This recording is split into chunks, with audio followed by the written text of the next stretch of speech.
Imagina que descubrieras que la verdad sobre el mal más grande fue una mentira meticulosamente fabricada. Una gran ilusión. ¿Qué pasaría si la figura más temida por la humanidad no hubiera sido un ángel caído, sino una herramienta política diseñada para el control? ¿Y si un filósofo holandés del siglo XVII, Baruch Spinoza, tuviera en sus manos la prueba contundente? Spinoza no solo puso en duda la existencia de Lucifer como ángel, sino que la desintegró por completo. Destrozó esa historia utilizando pura lógica matemática. Lo más impactante es que la Iglesia siempre estuvo al tanto. Hoy revelaremos cómo Spinoza desmanteló la mayor manipulación teológica de la historia, cómo demostró que Lucifer nunca fue un ser celestial rebelde, y cómo documentos reservados del Vaticano confirman que esta narrativa fue creada para servir a ciertos intereses políticos.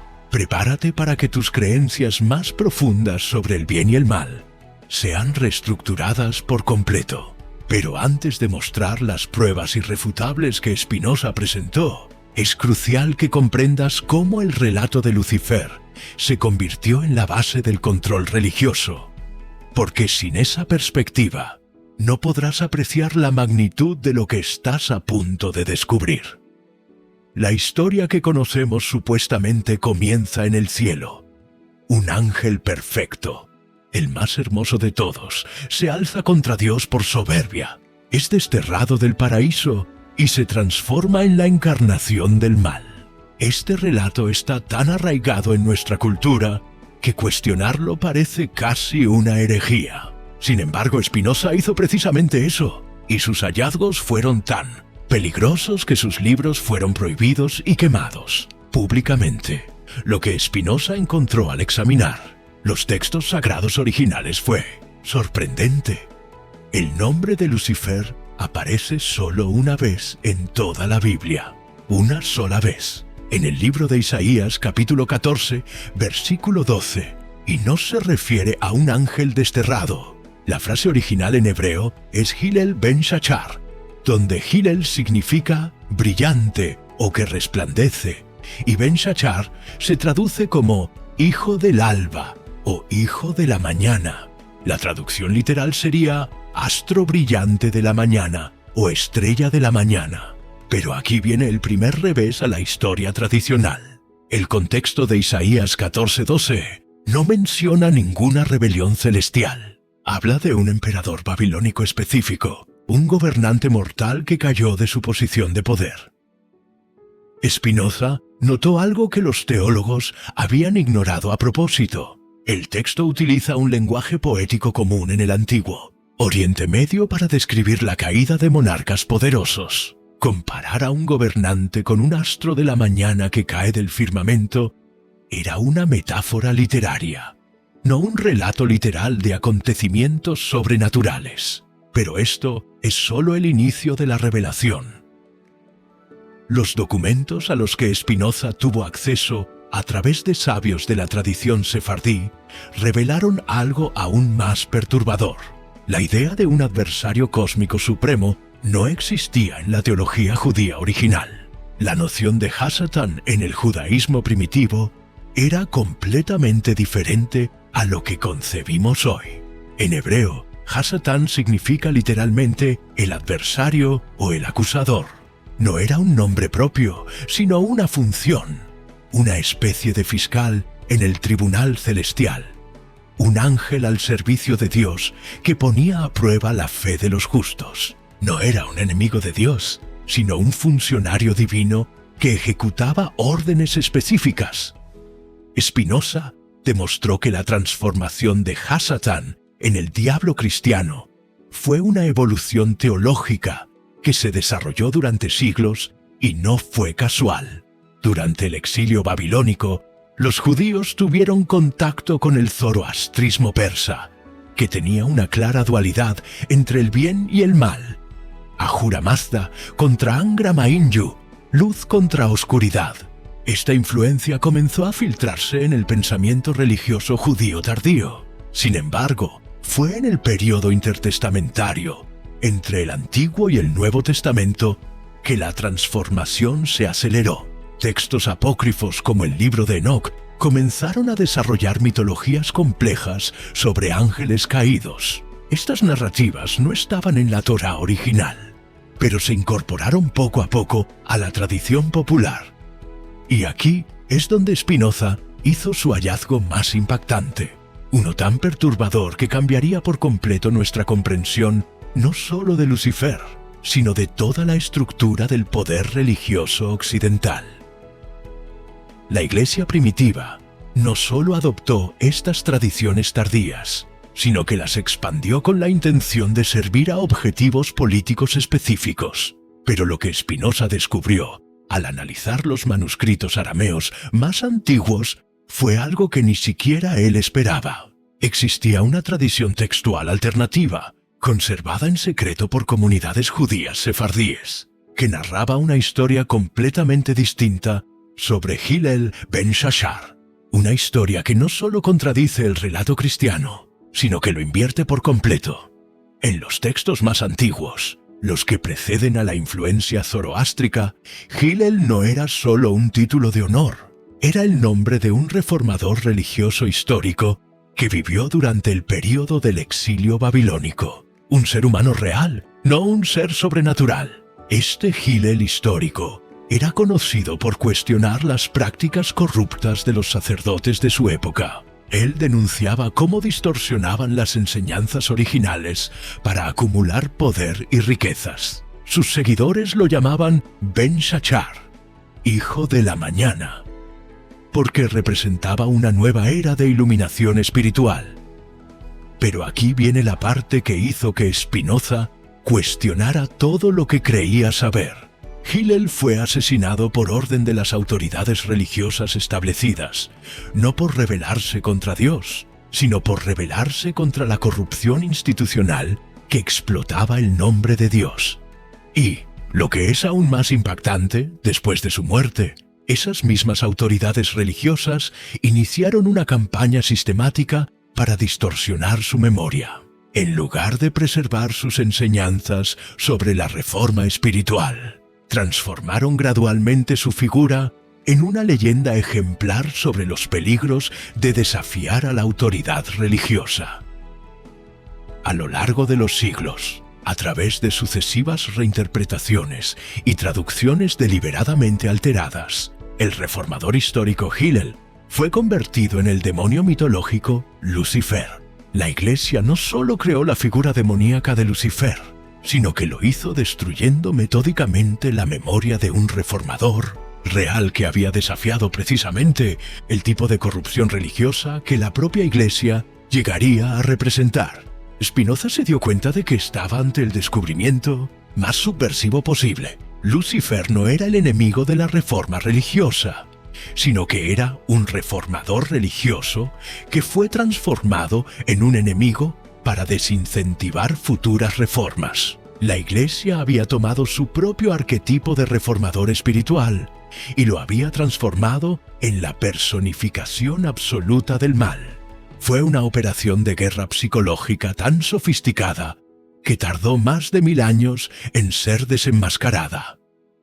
Pero las implicaciones iban mucho más allá de la historia religiosa. Si la Iglesia pudo convertir a un reformador en un demonio, ¿qué otras inversiones históricas pudo haber perpetrado? ¿Cuántas otras figuras que desafiaron el poder corrupto fueron demonizadas de manera sistemática para disuadir futuros desafíos? Spinoza comenzó a entender que no solo se enfrentaba a un fraude teológico, sino a lo que hoy llamaríamos ingeniería a gran escala de la memoria histórica.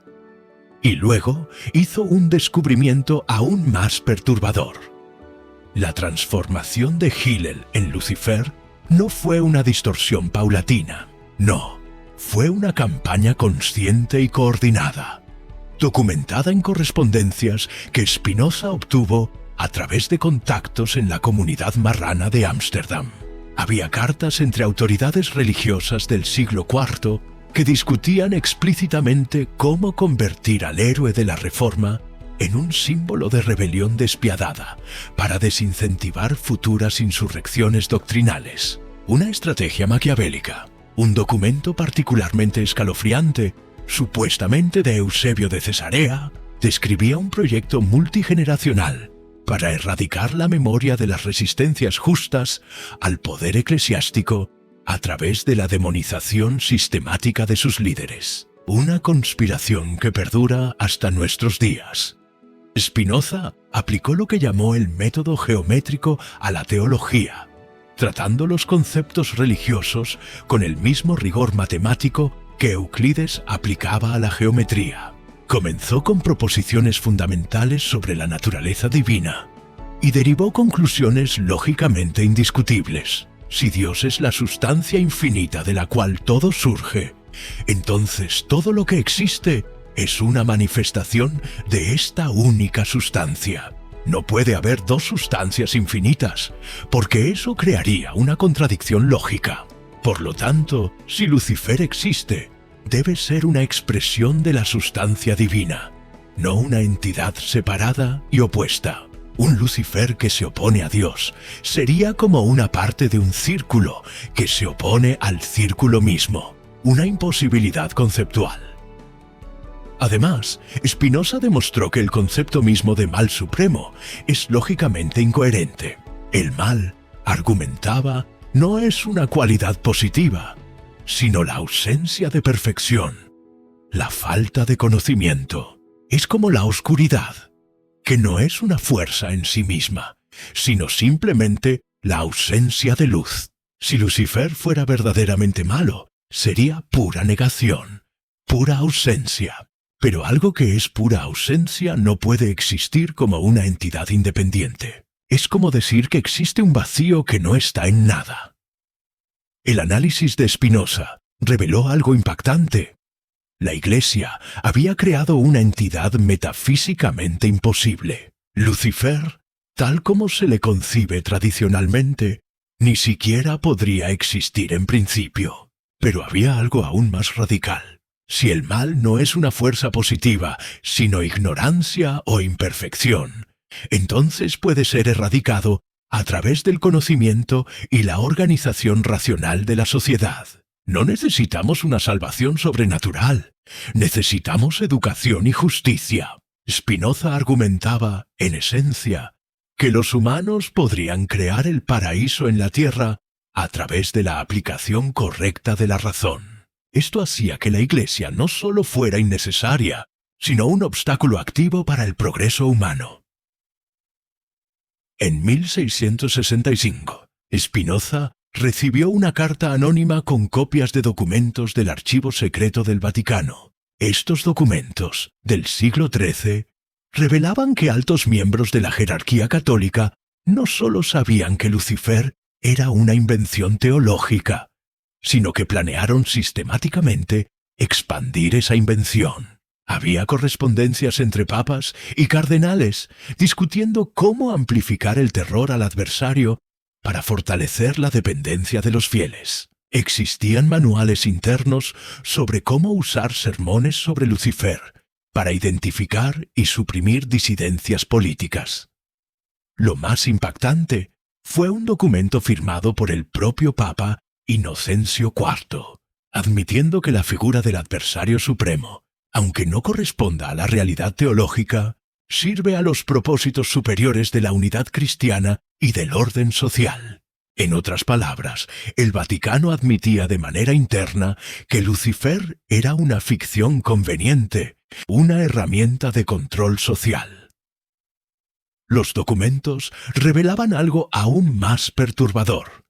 La Iglesia no solo inventó a Lucifer, sino que estudió sistemáticamente cómo usar esa figura para manipular el comportamiento humano. Había tratados sobre la psicología del miedo, escritos por teólogos medievales, que analizaban cómo diferentes descripciones de Lucifer afectaban a distintas poblaciones. Los campesinos respondían mejor a imágenes de Lucifer como una bestia. Los nobles se veían más influenciados por descripciones de Lucifer como un tentador intelectual. Los comerciantes temían más a un Lucifer que amenazaba la prosperidad material. Era una estrategia de marketing psicológico sofisticada, siglos antes del nacimiento de la propaganda moderna.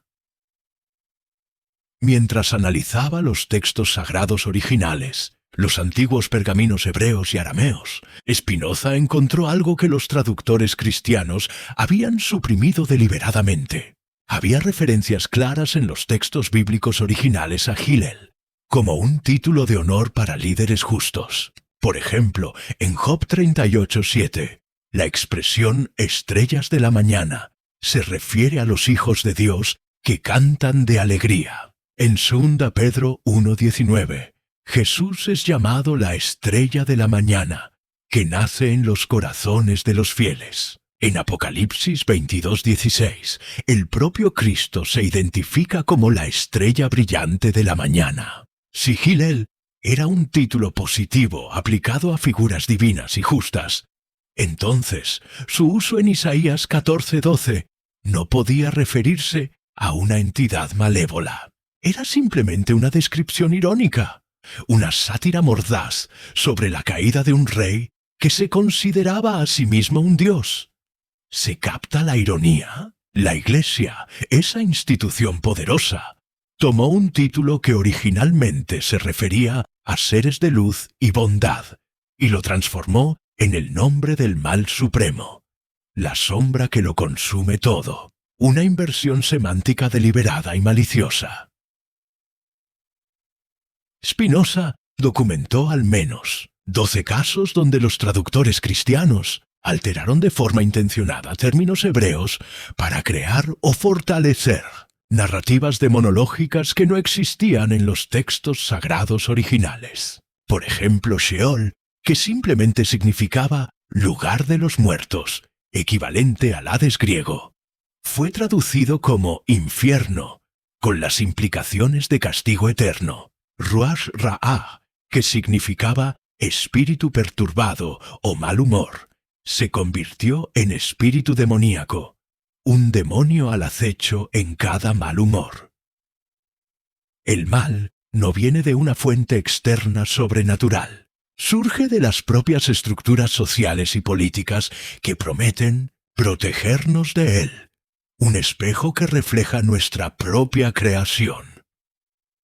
Esta revelación tenía implicaciones devastadoras para toda la arquitectura del cristianismo institucional. Si Lucifer es una construcción política, ¿qué más ha fabricado la Iglesia para mantener el poder? Un misterio que necesita ser resuelto. Pero Spinoza fue más allá.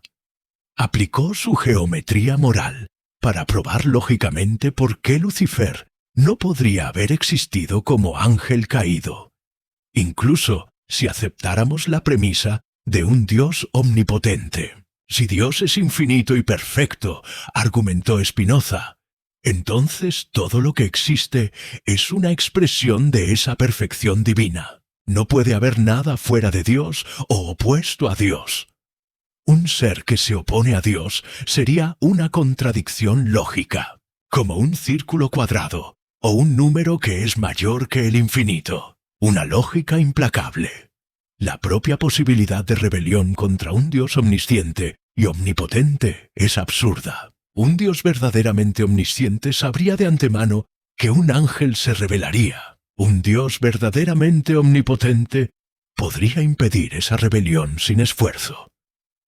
Si la rebelión sucedió, entonces o Dios no es omnisciente o no es omnipotente, o deliberadamente permitió la rebelión para sus propios propósitos. Un enigma teológico. En cualquiera de los casos, Lucifer no sería un adversario independiente, sino parte del plan divino. Y si forma parte del plan divino, entonces no es realmente mal, sino un instrumento de la voluntad divina. Una perspectiva sorprendente. Spinoza demostró que la narrativa tradicional de Lucifer crea paradojas teológicas irreconciliables. Para resolver esas paradojas, o abandonas la omnipotencia divina, o abandonas la narrativa de Lucifer. La Iglesia eligió mantener ambas, creando una contradicción fundamental en su doctrina. una contradicción que mina sus propios cimientos. Pero el análisis lógico de Spinoza fue aún más devastador. Aplicó lo que llamó método geométrico a la teología, tratando conceptos religiosos con el mismo rigor matemático que Euclides aplicaba a la geometría. Un enfoque revolucionario. Punto de control neurológico 2. La geometría del mal. Spinoza comenzó con proposiciones básicas sobre la naturaleza divina y derivó conclusiones lógicamente irrefutables. Si Dios es la sustancia infinita de la cual todo emerge, entonces todo lo que existe es una modificación o expresión de esta sustancia única. No puede haber dos sustancias infinitas, porque eso crearía una contradicción lógica, una verdad matemática. Por lo tanto, si Lucifer existe, debe ser una expresión de la sustancia divina, no una entidad separada y opuesta. Un Lucifer que se opone a Dios sería como una parte de un círculo que se opone al propio círculo, una imposibilidad conceptual. Pero Spinoza fue más allá. Demostró que el propio concepto de mal supremo es lógicamente incoherente, una verdad que sacude los cimientos de la creencia religiosa tradicional. El mal, argumentó Spinoza, no es una cualidad positiva, sino la ausencia de perfección, la falta de conocimiento. Es como la oscuridad, que no es una fuerza en sí misma, sino simplemente la ausencia de luz. Si Lucifer fuera verdaderamente malo, sería pura negación, pura ausencia. Pero algo que es pura ausencia no puede existir como entidad independiente. Es como decir que existe un vacío que no está en nada. Una contradicción en términos, una verdadera aberración. El análisis de Spinoza reveló algo impactante. La Iglesia había creado una entidad metafísicamente imposible, Lucifer, tal como se le concibe tradicionalmente. Ni siquiera podría existir en principio. Pero había algo aún más radical. Si el mal no es una fuerza positiva, sino ignorancia o imperfección, entonces puede ser eliminado a través del conocimiento y de la organización racional de la sociedad. No necesitamos una salvación sobrenatural. Necesitamos educación y justicia. Necesitamos construir un México donde la razón brille más que la superstición. Spinoza estaba argumentando esencialmente que los humanos podrían crear el paraíso en la tierra a través de la aplicación correcta de la razón. Y esto hacía a la Iglesia no solo innecesaria, sino un obstáculo activo al progreso humano. Un lastre en nuestra búsqueda de un futuro mejor, un futuro digno de nuestros antepasados. Y aquí llegamos a uno de los descubrimientos más impactantes en los manuscritos que Spinoza analizó. La Iglesia estaba consciente de las implicaciones filosóficas de sus doctrinas. Había debates internos entre teólogos medievales sobre los problemas lógicos de la demonología. Algunos prelados reconocían en privado que la figura de Lucifer creaba paradojas irreconciliables. Pero en lugar de resolver estos paradoxos a través de la corrección doctrinaria, la Iglesia optó por una estrategia diferente: prohibir el uso de la lógica rigurosa en el análisis teológico. Spinoza encontró decretos papales datados de los siglos XI y XII que explícitamente desanimaban el uso de la filosofía aristotélica y los métodos de demostración geométrica. En el estudio de la doctrina cristiana, la razón oficial era que los misterios divinos trascienden la comprensión humana. La razón real, revelada en correspondencias privadas, era que la aplicación rigurosa de la lógica expondría las contradicciones fundamentales en la teología cristiana. La Iglesia había conscientemente elegido la irracionalidad como estrategia de autopreservación, una estrategia que perdura hasta nuestros días, disfrazada de tradición y fe. Pero había algo aún más siniestro. La Iglesia no solo desanimaba el uso de la razón, la promovía activamente formas de pensamiento que impedían el análisis crítico. Spinoza documentó la introducción sistemática de prácticas que hoy reconoceríamos como técnicas de degradación cognitiva, ayunos prolongados que dañaban la función cerebral, vigilias que inducían estados de exhaustión mental, penitencias físicas que creaban disociación psicológica. Había manuales que describían cómo diferentes formas de privación sensorial y de incomodidad física podían volver a los individuos más susceptibles a la sugestión y menos capaces de pensamiento crítico independiente. La Iglesia había descubierto cómo dañar sistemáticamente la capacidad de las personas de cuestionar su autoridad. Y esto no era accidental. Era una estrategia deliberada para crear una población de creyentes que fueran cognitivamente incapaces de detectar las contradicciones en su doctrina. Spinoza percibió que estaba documentando no solo fraude teológico, sino una campaña de guerra psicológica contra la propia capacidad humana de razonar, una conspiración que se extiende a lo largo de la historia, desde la época colonial hasta nuestros días. Pero había algo aún más profundo en el análisis de Spinoza. Él percibió que la figura de Lucifer sirve como proyección psicológica colectiva, en lugar de confrontar las tendencias destructivas dentro de nosotros mismos y de nuestras instituciones. Proyectamos esas tendencias en una figura externa. Lucifer se convierte en el chivo expiatorio cósmico para nuestra propia capacidad de causar sufrimiento. Esa proyección es conveniente porque nos absolve de responsabilidad personal y social. Si el mal viene de Lucifer, entonces no necesitamos examinar cómo nuestras propias acciones y sistemas sociales crean sufrimiento. Podemos enfocarnos en combatir un enemigo imaginario, mientras ignoramos los problemas reales. Spinoza vio esta dinámica en acción en la propia Iglesia.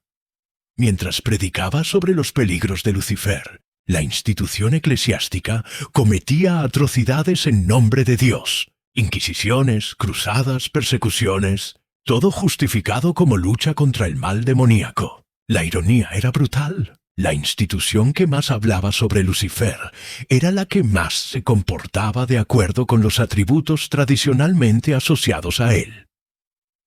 Orgullo, avaricia, ira, manipulación, sed de poder, una hipocresía colosal. Y aquí llegamos al giro argumentativo, al plot twist, que cambió completamente la perspectiva de Spinoza sobre la religión y la política.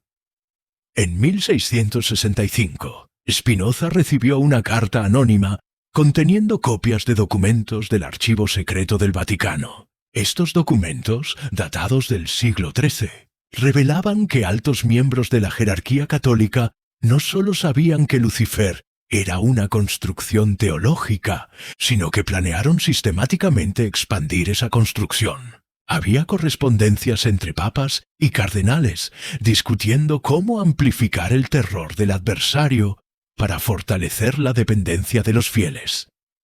Existían manuales internos sobre cómo usar sermones sobre Lucifer para identificar y suprimir disidencias políticas. Había hasta presupuestos detallados para la producción de arte y literatura que fortaleciera la imagen de Lucifer como amenaza real. Más impactante era un documento firmado por el propio Papa Inocencio IV, admitiendo que la figura del adversario supremo, aunque no corresponda a la realidad teológica, sirve a los propósitos superiores de la unidad cristiana y del orden social. En otras palabras, el Vaticano admitía internamente que Lucifer era una ficción útil, una herramienta de control social. Pero los documentos revelaban algo aún más perturbador. La Iglesia no solo inventó a Lucifer como lo conocemos, estudió sistemáticamente cómo usar esa figura para manipular el comportamiento humano. Había tratados sobre psicología del miedo, escritos por teólogos medievales, que analizaban cómo diferentes descripciones de Lucifer afectaban a diferentes poblaciones.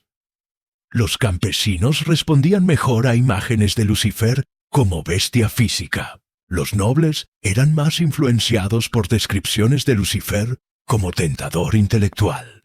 Los comerciantes temían más a un Lucifer que amenazaba la prosperidad material. Una estrategia de marketing psicológico sofisticada. Siglos antes del nacimiento de la propaganda moderna, Spinoza percibió que estaba ante evidencias de una de las mayores campañas de manipulación psicológica de la historia humana.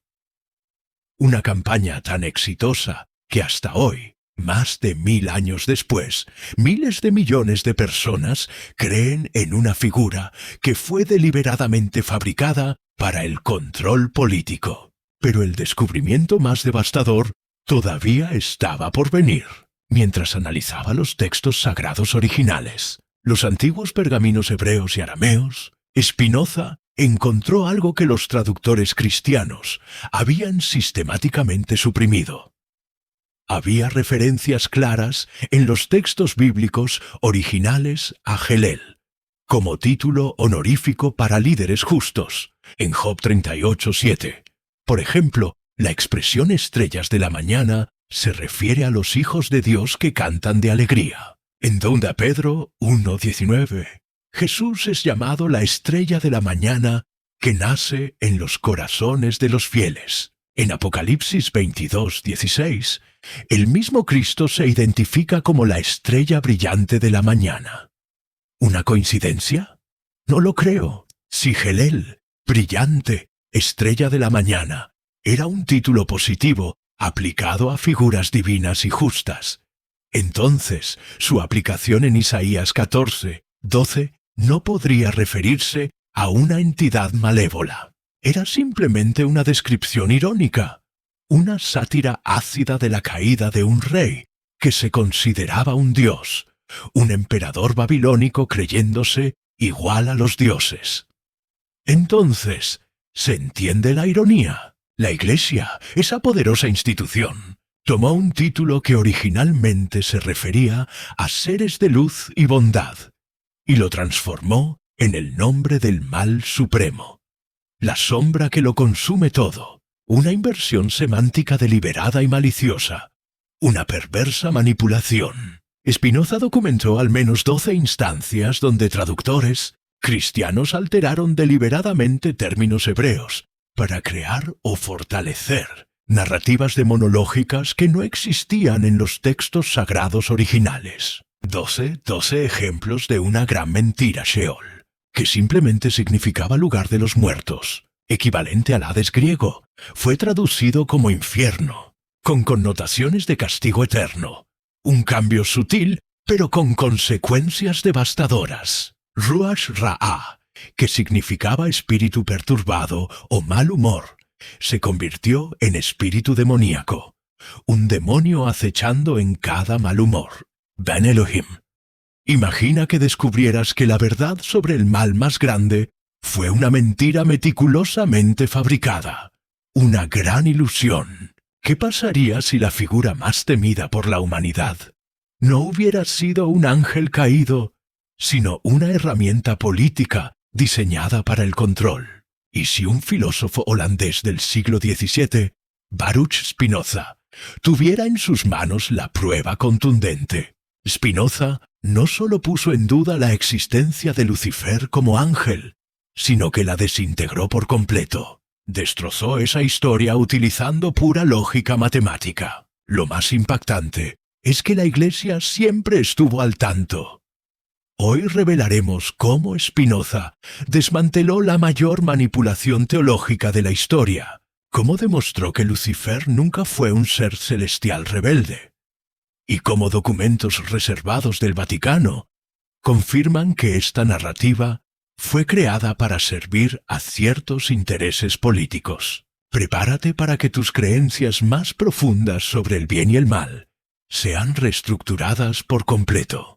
Pero antes de mostrar las pruebas irrefutables que Spinoza presentó, es crucial que comprendas cómo el relato de Lucifer se convirtió en la base del control religioso. Porque sin esa perspectiva, no podrás apreciar la magnitud de lo que estás a punto de descubrir. La historia que conocemos supuestamente comienza en el cielo.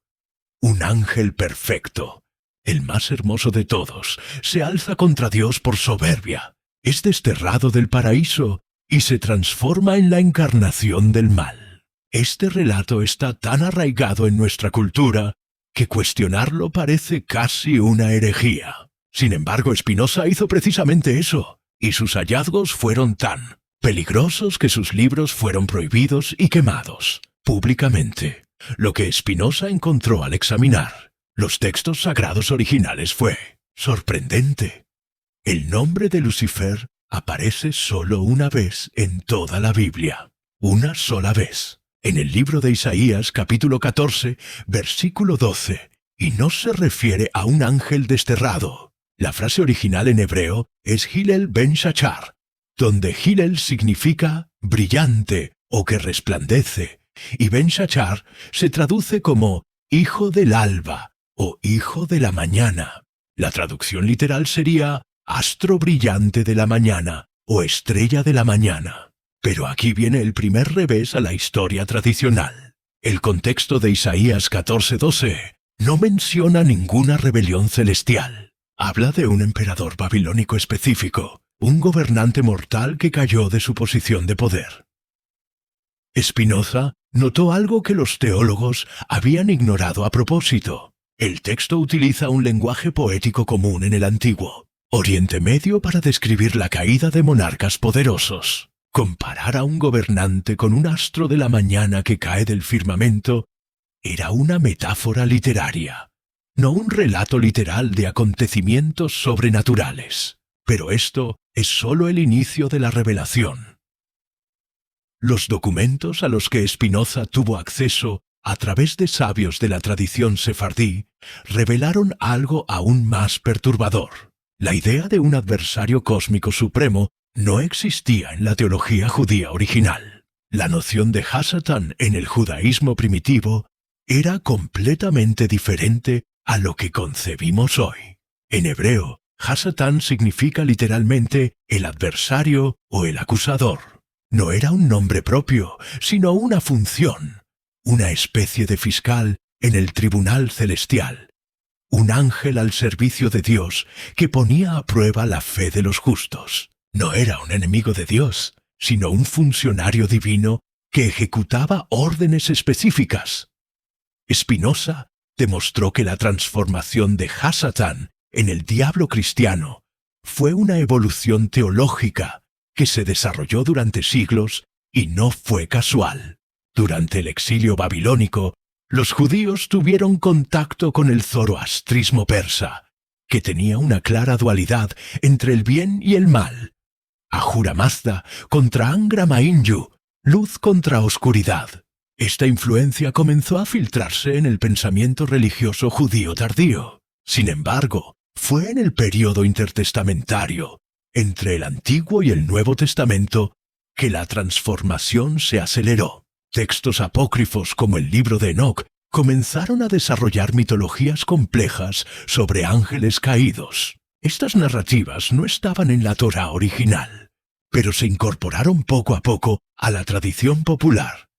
Y aquí es donde Spinoza hizo su hallazgo más impactante, uno tan perturbador que cambiaría por completo nuestra comprensión no solo de Lucifer, sino de toda la estructura del poder religioso occidental. La Iglesia primitiva no solo adoptó estas tradiciones tardías, sino que las expandió con la intención de servir a objetivos políticos específicos. Pero lo que Spinoza descubrió, al analizar los manuscritos arameos más antiguos, fue algo que ni siquiera él esperaba. Existía una tradición textual alternativa, conservada en secreto por comunidades judías sefardíes, que narraba una historia completamente distinta sobre Hillel ben Shachar, una historia que no solo contradice el relato cristiano, sino que lo invierte por completo.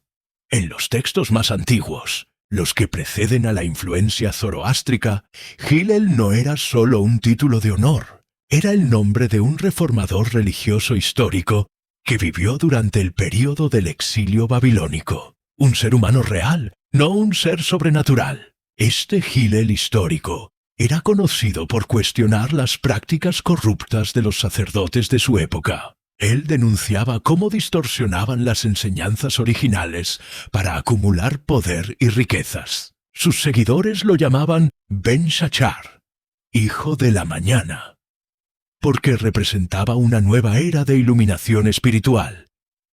Pero aquí viene la parte que hizo que Spinoza cuestionara todo lo que creía saber. Hillel fue asesinado por orden de las autoridades religiosas establecidas, no por rebelarse contra Dios, sino por rebelarse contra la corrupción institucional que explotaba el nombre de Dios. Y, lo que es aún más impactante, después de su muerte, esas mismas autoridades religiosas iniciaron una campaña sistemática para distorsionar su memoria, en lugar de preservar sus enseñanzas sobre la reforma espiritual. Transformaron gradualmente su figura en una leyenda ejemplar sobre los peligros de desafiar a la autoridad religiosa. A lo largo de los siglos, a través de sucesivas reinterpretaciones y traducciones deliberadamente alteradas, el reformador histórico Hillel fue convertido en el demonio mitológico Lucifer. La Iglesia no solo creó la figura demoníaca de Lucifer, sino que lo hizo destruyendo metódicamente la memoria de un reformador real que había desafiado precisamente el tipo de corrupción religiosa que la propia Iglesia llegaría a representar. Spinoza se dio cuenta de que estaba ante el descubrimiento más subversivo posible. Lucifer no era el enemigo de la reforma religiosa, sino que era un reformador religioso que fue transformado en un enemigo para desincentivar futuras reformas. La Iglesia había tomado su propio arquetipo de reformador espiritual y lo había transformado en la personificación absoluta del mal. Fue una operación de guerra psicológica tan sofisticada que tardó más de 1000 años en ser desenmascarada. Pero las implicaciones iban mucho más allá de la historia religiosa. Si la Iglesia pudo convertir a un reformador en un demonio, ¿qué otras inversiones históricas pudo haber perpetrado? ¿Cuántas otras figuras que desafiaron el poder corrupto fueron demonizadas de manera sistemática para disuadir futuros desafíos? Spinoza comenzó a entender que no solo se enfrentaba a un fraude teológico, sino a lo que hoy llamaríamos ingeniería a gran escala de la memoria histórica. Y luego hizo un descubrimiento aún más perturbador. La transformación de Hillel en Lucifer no fue una distorsión paulatina, no, fue una campaña consciente y coordinada, documentada en correspondencias que Spinoza obtuvo a través de contactos en la comunidad marrana de Ámsterdam. Había cartas entre autoridades religiosas del siglo IV que discutían explícitamente cómo convertir al héroe de la Reforma en un símbolo de rebelión despiadada para desincentivar futuras insurrecciones doctrinales. Una estrategia maquiavélica. Un documento particularmente escalofriante, supuestamente de Eusebio de Cesarea, describía un proyecto multigeneracional para erradicar la memoria de las resistencias justas al poder eclesiástico a través de la demonización sistemática de sus líderes. Una conspiración que perdura hasta nuestros días. Spinoza aplicó lo que llamó el método geométrico a la teología, tratando los conceptos religiosos con el mismo rigor matemático que Euclides aplicaba a la geometría. Comenzó con proposiciones fundamentales sobre la naturaleza divina y derivó conclusiones lógicamente indiscutibles. Si Dios es la sustancia infinita de la cual todo surge, entonces todo lo que existe es una manifestación de esta única sustancia. No puede haber dos sustancias infinitas, porque eso crearía una contradicción lógica. Por lo tanto, si Lucifer existe, debe ser una expresión de la sustancia divina, no una entidad separada y opuesta. Un Lucifer que se opone a Dios sería como una parte de un círculo que se opone al círculo mismo, una imposibilidad conceptual. Además, Spinoza demostró que el concepto mismo de mal supremo es lógicamente incoherente. El mal, argumentaba, no es una cualidad positiva, sino la ausencia de perfección. la falta de conocimiento. Es como la oscuridad, que no es una fuerza en sí misma, sino simplemente la ausencia de luz. Si Lucifer fuera verdaderamente malo, sería pura negación, pura ausencia. Pero algo que es pura ausencia no puede existir como una entidad independiente. Es como decir que existe un vacío que no está en nada. El análisis de Spinoza reveló algo impactante. La Iglesia había creado una entidad metafísicamente imposible. Lucifer, tal como se le concibe tradicionalmente, ni siquiera podría existir en principio.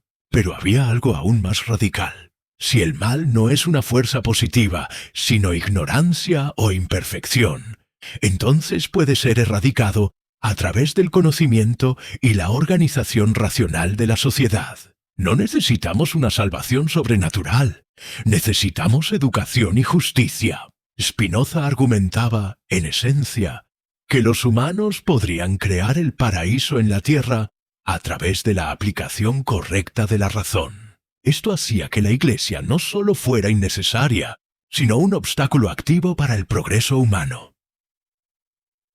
En 1665, Spinoza recibió una carta anónima con copias de documentos del Archivo Secreto del Vaticano. Estos documentos, del siglo XIII, revelaban que altos miembros de la jerarquía católica no solo sabían que Lucifer era una invención teológica, sino que planearon sistemáticamente expandir esa invención. Había correspondencias entre papas y cardenales discutiendo cómo amplificar el terror al adversario para fortalecer la dependencia de los fieles. Existían manuales internos sobre cómo usar sermones sobre Lucifer para identificar y suprimir disidencias políticas. Lo más impactante fue un documento firmado por el propio Papa Inocencio IV, admitiendo que la figura del adversario supremo, aunque no corresponda a la realidad teológica, sirve a los propósitos superiores de la unidad cristiana y del orden social. En otras palabras, el Vaticano admitía de manera interna que Lucifer era una ficción conveniente, una herramienta de control social. Los documentos revelaban algo aún más perturbador. La Iglesia no solo inventó a Lucifer, sino que estudió sistemáticamente cómo usar esa figura para manipular el comportamiento humano. Había tratados sobre la psicología del miedo, escritos por teólogos medievales, que analizaban cómo diferentes descripciones de Lucifer afectaban a distintas poblaciones. Los campesinos respondían mejor a imágenes de Lucifer como una bestia. Los nobles se veían más influenciados por descripciones de Lucifer como un tentador intelectual. Los comerciantes temían más a un Lucifer que amenazaba la prosperidad material. Era una estrategia de marketing psicológico sofisticada, siglos antes del nacimiento de la propaganda moderna. Mientras analizaba los textos sagrados originales, los antiguos pergaminos hebreos y arameos, Spinoza encontró algo que los traductores cristianos habían suprimido deliberadamente.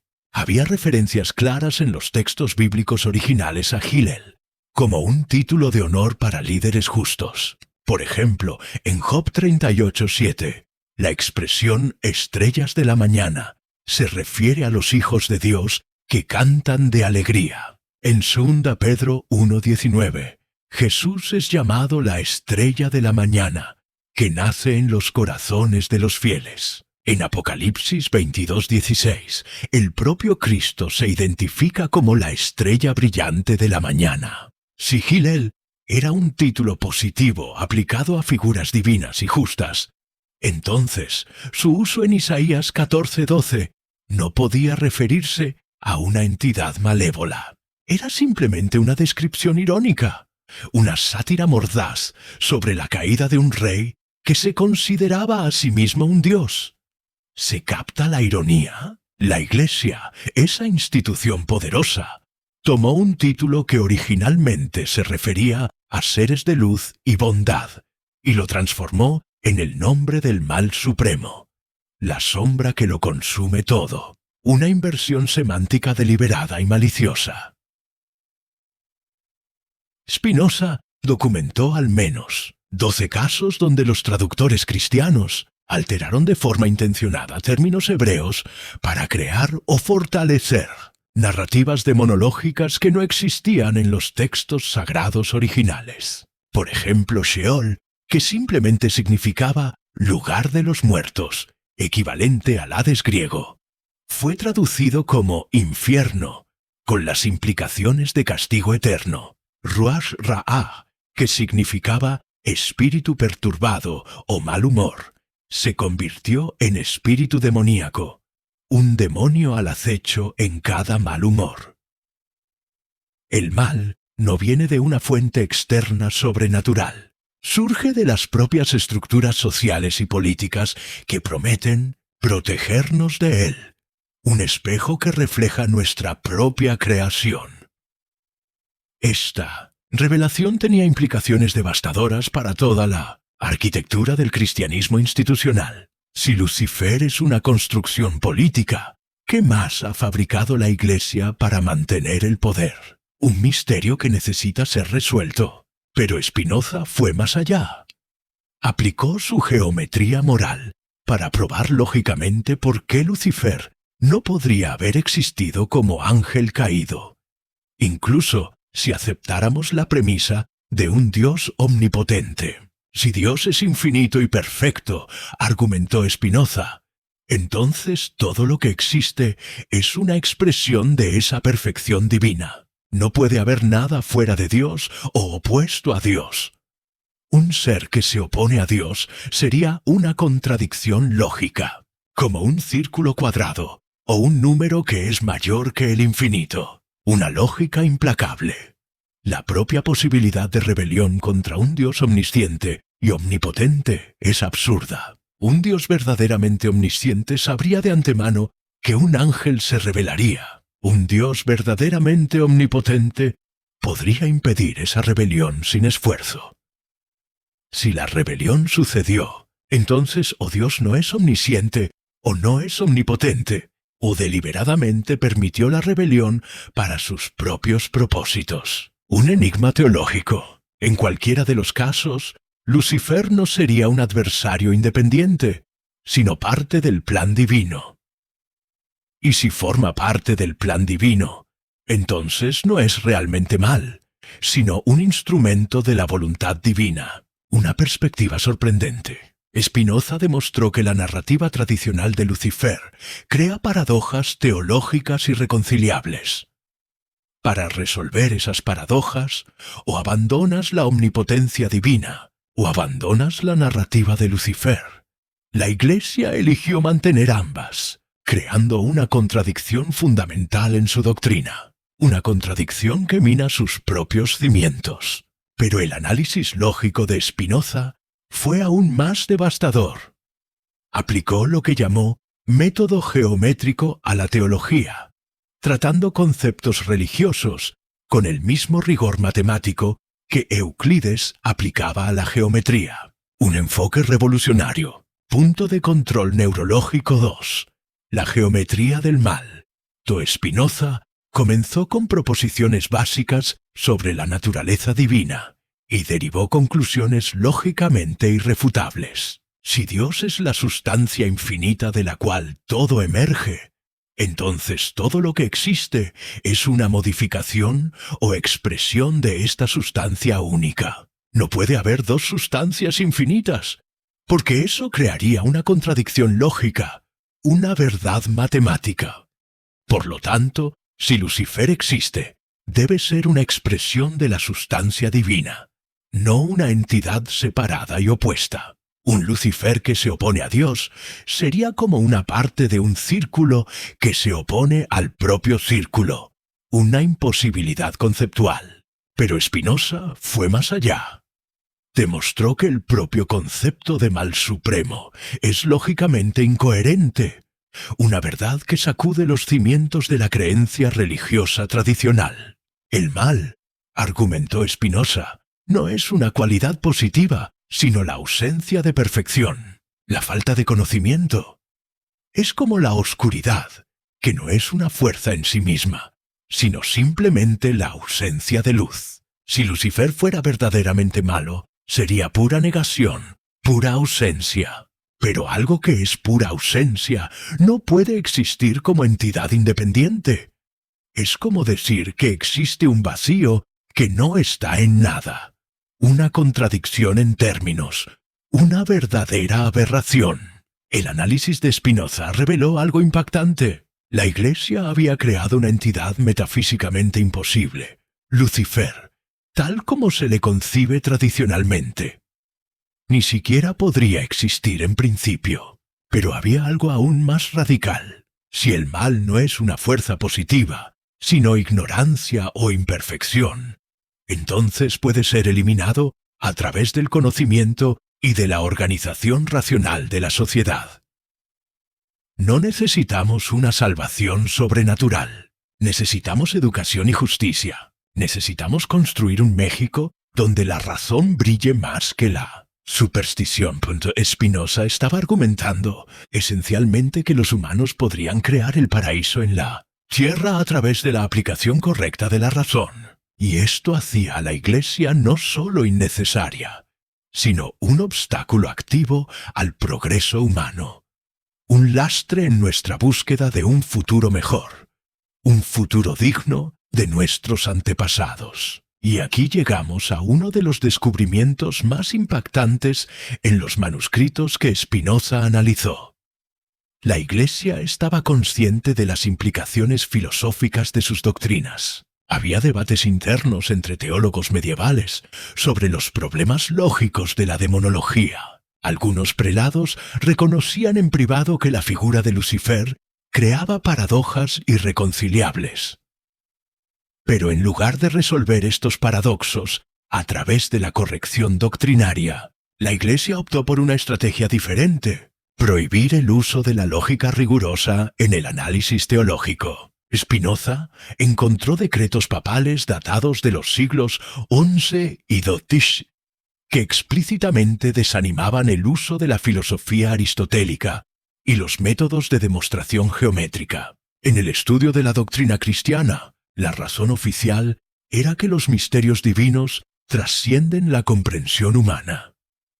La razón real, revelada en correspondencias privadas, era que la aplicación rigurosa de la lógica expondría las contradicciones fundamentales en la teología cristiana. La Iglesia había conscientemente elegido la irracionalidad como estrategia de autopreservación, una estrategia que perdura hasta nuestros días, disfrazada de tradición y fe.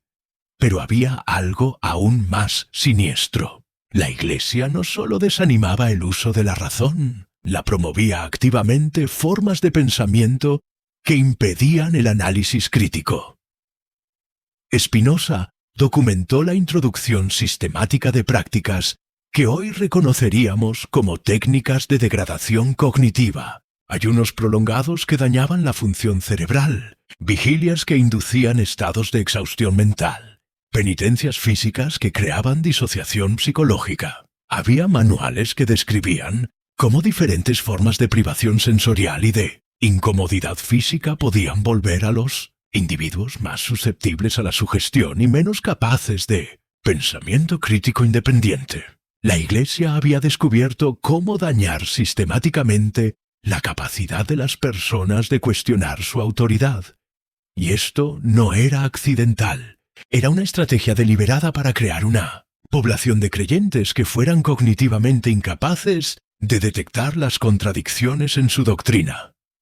Spinoza percibió que estaba documentando no solo fraude teológico, sino una campaña de guerra psicológica contra la propia capacidad humana de razonar, una conspiración que se extiende a lo largo de la historia, desde la época colonial hasta nuestros días. Pero había algo aún más profundo en el análisis de Spinoza. Él percibió que la figura de Lucifer sirve como proyección psicológica colectiva, en lugar de confrontar las tendencias destructivas dentro de nosotros mismos y de nuestras instituciones. Proyectamos esas tendencias en una figura externa. Lucifer se convierte en el chivo expiatorio cósmico para nuestra propia capacidad de causar sufrimiento. Esa proyección es conveniente porque nos absolve de responsabilidad personal y social.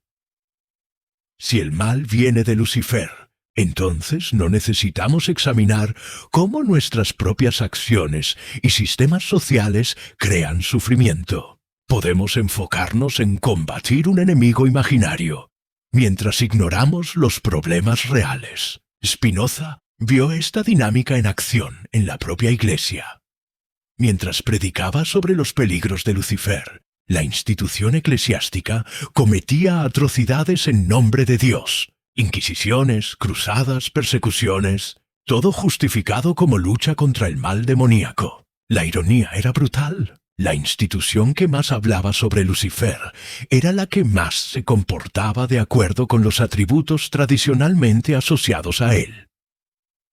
Orgullo, avaricia, ira, manipulación, sed de poder, una hipocresía colosal. Y aquí llegamos al giro argumentativo, al plot twist, que cambió completamente la perspectiva de Spinoza sobre la religión y la política.